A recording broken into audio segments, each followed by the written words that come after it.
Bismillah ar-Rahman ar-Rahim. Assalamu alaikum. Welcome back. It is exactly 8:08. News and views on Salam Media.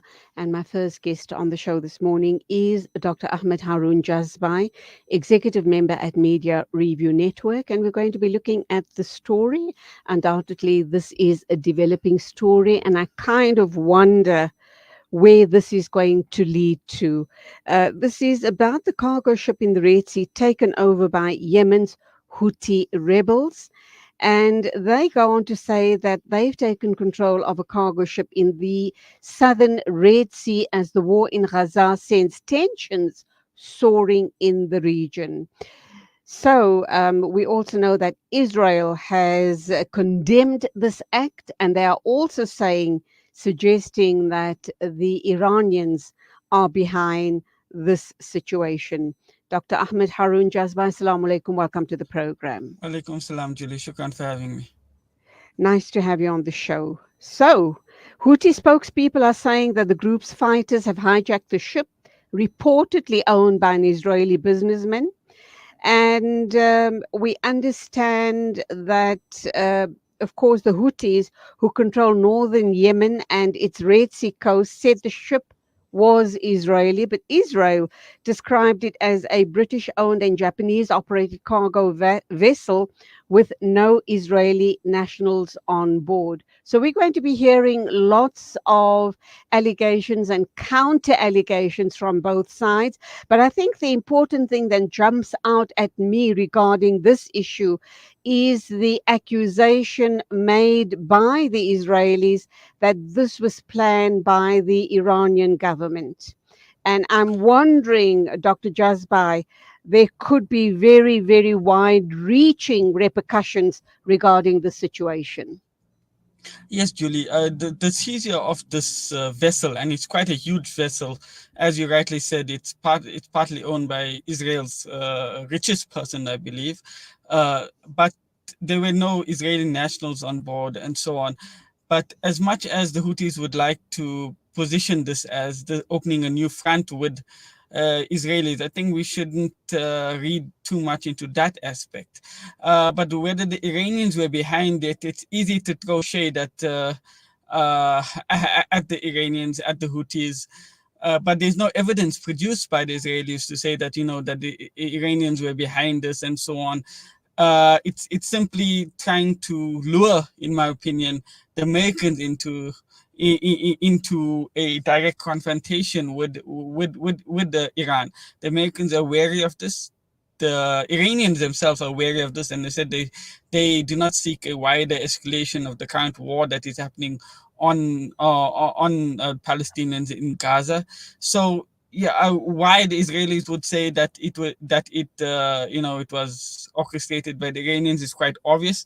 The Iranians do support the Houthis financially and militarily. So, but whether they had any direct involvement in this is unlikely. And the Iranian foreign minister had said directly yesterday that the axis of resistance, the various factions within the region operate independently. They operate within their various spheres of influence. So it's unlikely that the Iranians were directly involved in this. They probably had some sort of intelligence that was going to happen, because remember last week that the Houthis did say that they will target any Israeli vessels or vessels carrying Israeli nationals on board. So this wasn't that much of a surprise. It was said that it will happen. But it's unlikely that the Iranians were directly involved and directly aware of this.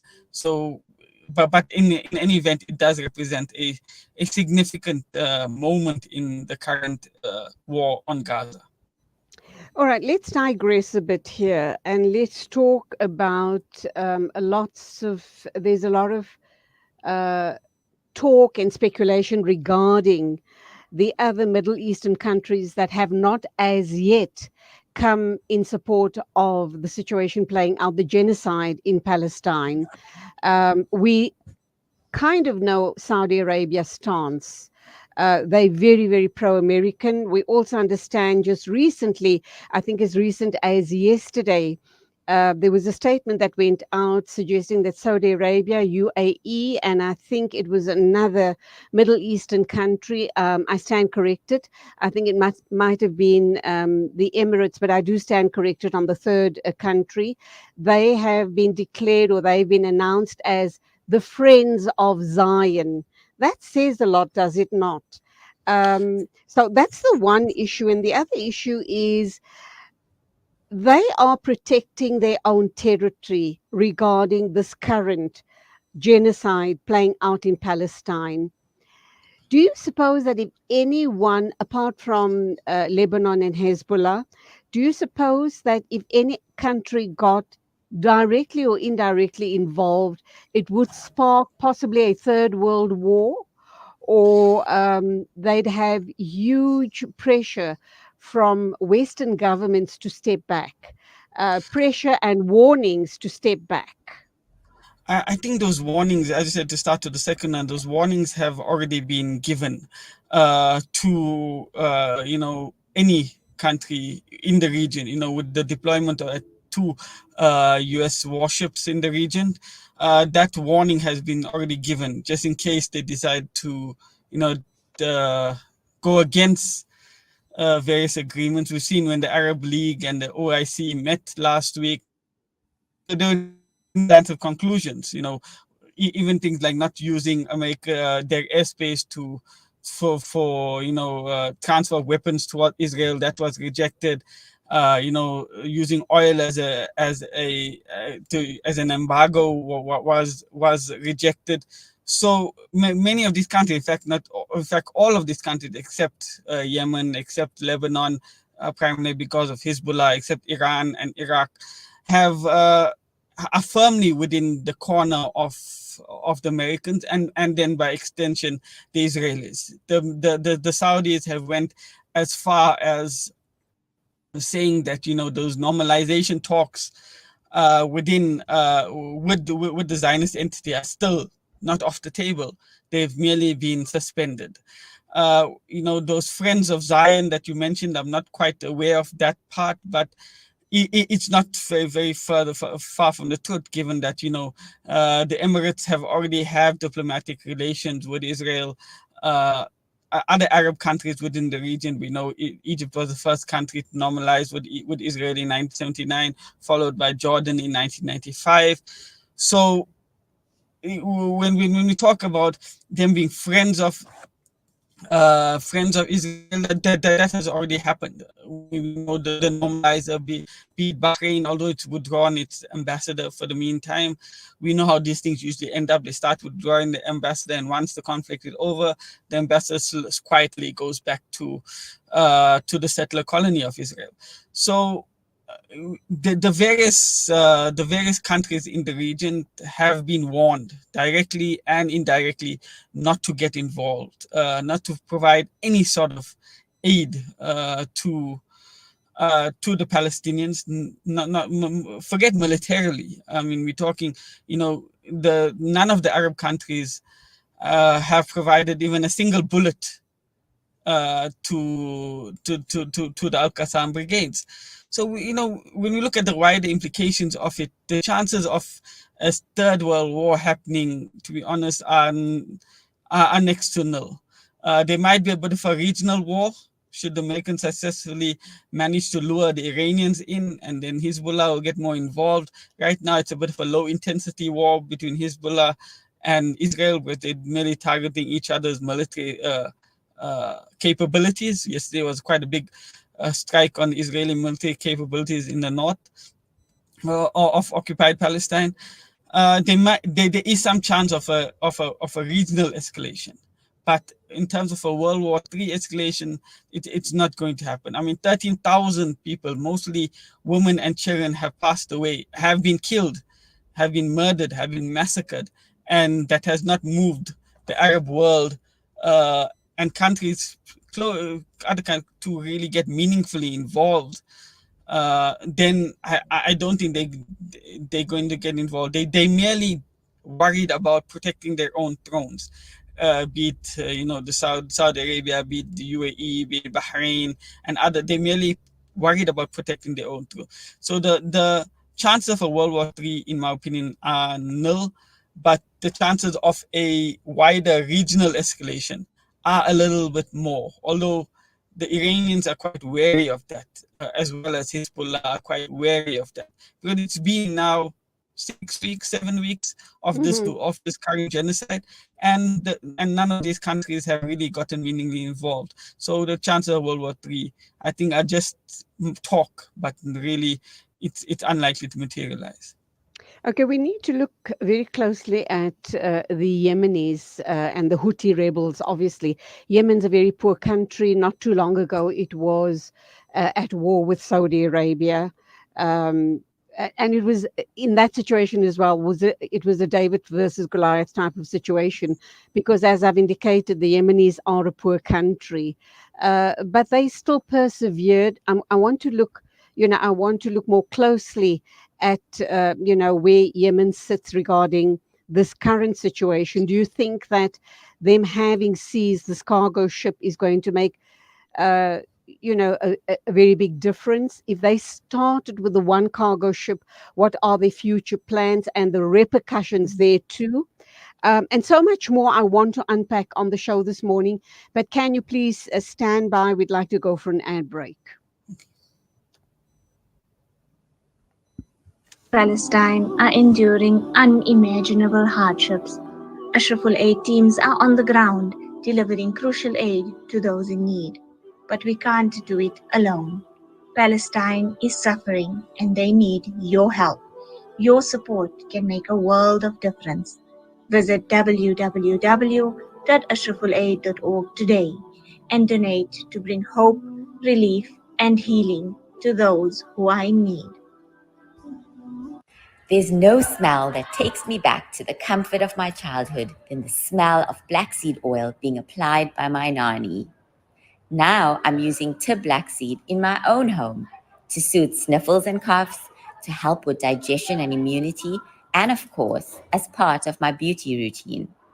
After all these years, I've come to appreciate the wisdom in finding comfort and shifa in trusted treatments like Tib black seed. You can find Tib black seed at all leading pharmacies or find out more at blackseed.co.za. Conveniently located along the banks of the Crocodile River bordering the Kruger National Park, as a guest at Buckler's Africa Lodge, one can enjoy an amazing sunrise or sunset on our spacious deck area while you catch a glimpse of some wildlife sightings along the Crocodile River. The sounds of the African savannah will greet you whilst you enjoy your morning coffee. Buckler's Africa Lodge by Tingana Collection. Buckler's Africa Lodge is ideally situated only 6 kilometers from the Crocodile Bridge Gate in the Kruger National Park. Catering for all travelers with variety, we have 4 types of the finest rooms: superior rooms, deluxe suites, and 2-bedroomed family units. Each room is equipped with the finest amenities to make your stay unforgettable. Guests can choose between the self-catering option or book their accommodation with breakfast and dinner included. Buckler's Africa Lodge is your ideal location for the ultimate Kruger getaway experience. We specialize in exhilarating and educational game drives in Kruger, tailor-made to suit your family. Inquire about our various accommodation offerings and other activities. Visit www.tingana.co.za for more information. Buckler's Africa Lodge by Tingana Collection. Experience the pulse of Africa with us. Sponsor an orphan, and you'll help support a vulnerable child to have the education they've always dreamed of, so they can build a brighter future. You'll be feeding a hungry stomach and a hungry mind with knowledge that will last them a lifetime. That's the power of an education. Sponsor an orphan now with Islamic Relief. Ah, the kitchen, the heart of the home, where memories are made and celebrated. Our go-to place for those freshly stacked pancakes early in the morning or for that late-night snack munchies. We are in there together, cooking, eating, and celebrating life together. Let's keep the kitchen a place that is shared by everyone, where we build stronger bonds and grow together. Sunfoil, Now We Cooking. Visit nowwecooking.co.za for recipes that everyone can help make. When the perfect blend of stylish decor, exquisite halal cuisine, and warm hospitality come together, it could only mean Al Bayt Lodge. Your true home away from home. Al Bayt is the ideal heaven for families, business people, and tourists with its 4-star family rooms and other luxurious facilities. Conveniently situated close to Port Elizabeth Airport, the beach, and other amenities. Your stay will be truly unforgettable, as you'll be taking home lasting memories of the warm hospitality, the serenity and tranquility that Al Bayt has to offer. For reservations, call 041 583 6415 or visit www.albaytlodge.co.za. Rejuvenating media day by day. This is Salam Media.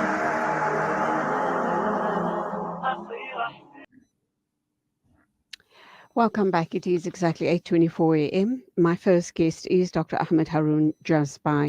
He's the executive member at Media Review Network, and we're talking about the cargo ship in the Red Sea taken over by Yemen's Houthi rebels. Ahmed, I left you with a question before the ad break. Would you like to respond, please? Yes, the question revolves on whether, how significant is this seizure of the cargo vessel, and whether we'll see more attacks. I think the Houthis have fired a few missiles since the beginning of the war. These were either shot down by the Israelis, or closer by they were shot down by the Saudis. So none of them reached historic Palestine. And the military capabilities of the Houthis, they do have a few long-range missiles, but the air defenses of the surrounding countries, particularly Saudi Arabia, have managed to shoot down missiles in the past, and it's unlikely that any missile shot from any part of Yemen that is controlled by the Houthis will reach any part of historic Palestine controlled by the Israelis. So what we may see is many Israeli ships, and those holding Israeli nationalities, using a longer route. Remember, this ship was going from Turkey to India, and it goes via the Suez Canal, and it passes the Red Sea.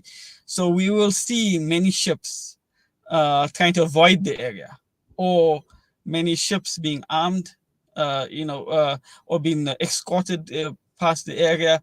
So the Houthis would like to position this and to give the perception that this is a new front in the war with the Zionist entity, but it is unlikely that they will achieve any more successes. As monumentous as this is, I mean, it must be said that it takes a lot of preparation, it takes a lot of military might, if I can put it that way, to pull off an operation like this.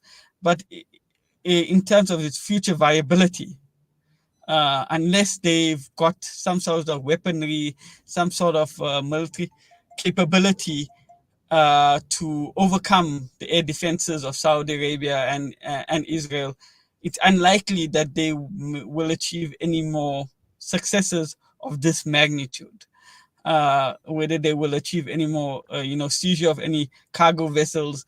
I know there's a lot of fake news that was circulating via WhatsApp to show that the ship had military, cargo upon it. But, yesterday a video released by the Houthis themselves showed them, paragliding onto the ship, and it was, and it had no military cargo on the top of the ship, which the fake news had. So one also needs to distinguish and to separate the fake news and the propaganda from what is actually happening. Because even the Houthis have their own PR machine and will attempt to position this as much higher than what it really was. So this is a huge development, but it's unlikely that the Houthis will be able to pull off anything of this magnitude again, unless there is a collective effort, for example, between them, the Hezbollah, the Iranians, and Hamas together, which is unlikely given that geographically many of these countries are not the closest to coordinate such an attack like this. So it is important, but at the same time one must be careful of blowing this out of proportion. What about Israel? Do you think that they might strike at the Houthis? Do you think there might be some sort of repercussions by Israel on the Houthi rebels? Because I think we're all quite aware of the fact that Israel's armed to the teeth. They have the most sophisticated of weaponry. And as you've also said, and I've been saying for a while now, that America has, I didn't realize there were two warships in the waters just outside of Palestine. They're on the ready as well. You don't think there'll be any retaliatory action, possibly by the US or Israel, just as not necessarily for a full on confrontation, but just almost as a tap on the wrist to say, don't even start anything. We're covered and we will wipe you out, so to speak. I think those two warships that are there in the region are meant for that specific purpose, to prevent a wider regional escalation of the current conflict or genocide rather within Palestine. So the Israeli is unlikely to directly target the Houthis because early indications of Netanyahu's comments yesterday, where he on Iran, and he said that there were no Iranians on board, and it was a British-owned, Japanese-operated cargo vessel. None of what he said yesterday indicates that that it would strike at the Houthis. We do know Israel has been striking at certain Iranian targets within Syria. They bombed Damascus airport. They bombed other airports as well within Syria, and they do this quite routinely in an attempt to prevent cargo vessels from not cargo vessels, rather weaponry from being transferred to many Iranian proxies within Syria, and as well as to Lebanon, Hezbollah in particular. So what some people might want to see a wider regional escalation, but again, this is unlikely unless the Iranians do not have the kind of power. They're quite a strong military force in unconventional warfare, but as you rightfully pointed out, the kind of weaponry that the fourth largest army in the world and sophisticated army, the only country in the world that has better equipped army and better weaponry is the United States. The United States makes sure that Israel has a qualitative military edge in the region. So we must, as much as we'd like to see other countries coming to the aid of the Palestinians, realistically, none of them have the kind of military capabilities. And we've seen, Congress passing a $14.8 billion emergency military aid package to Israel. So they have a bottomless pit when it comes to weaponry from the United States, at the expense of American taxpayers, by the way. So it's unlikely at this point in time that any outside actor, be it Hezbollah, be it Iran, be it Yemen, have the capabilities or the desires to get involved in a full-scale war.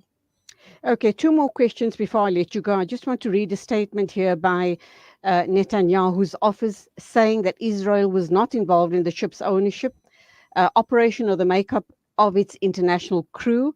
And they go on to allege that the attack was an Iranian act of terrorism with consequences for international maritime security. Your comments? Yeah, I mean, this sounds very familiar to when, the Somali pirates would, hijack many of the ships, off the coast of Somalia.